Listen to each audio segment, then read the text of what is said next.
Mike Lindsley back with you. It's an ML Sports Take brought to you by CH Insurance, Burn Dairy, and Brewerton Ace Hardware. Please, of course, follow me on YouTube. Subscribe to my page at ML Sports Platter. Two big worry spots for me for Syracuse football this year, and it could be the difference between 7-5 or 8-4 or 6-6 and 9-3.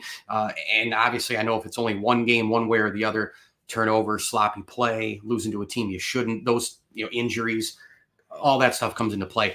But I'm concerned the most about up front on both sides. The offensive line, we still haven't seen anything really come together strongly since the Doug Marrone era. And then you look at the defense, and while there's a lot of potential there, up front, yeah, you got Fidel Diggs coming in.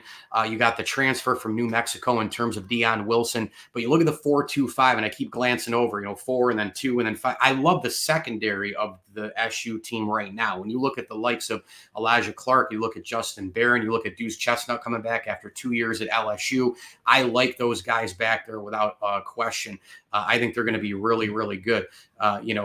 With Barron, Clark, and Chestnut and others, a lot of young talent, I think they can really create some turnovers. The question is going to be, can they get some help with Diggs up front to pressure the quarterback with those four guys so that Marlowe, Wax, and McDonald in the middle, they don't have as much pressure on them. And then, the five guys up top, you don't want to have them spinning around like they're on the teacups, right? You want to have them be able to get in position, be able to read plays, and then create turnovers, short field for the offense. And then Kyle McCord can go to work with his weapons like Trevor Pena, Gadsden, and company. So I think line of scrimmage this year could be the difference between 7-5, 8-4, against the better teams, the better quarterbacks, the Georgia Techs of the world with Haynes King. You look at Cam Ward in Miami. You look at Kyron Drones for Virginia Tech.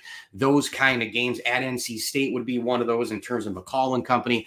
This is going to be, to me, the offensive line, defensive line will be keys in terms of the Orange this year. And again, if they get pass rushes and they get the defense cooking early against a couple of inferior opponents, 3 or 4 in the Dome to start the season, I still think that week 2 against Georgia Tech is the pivotal game.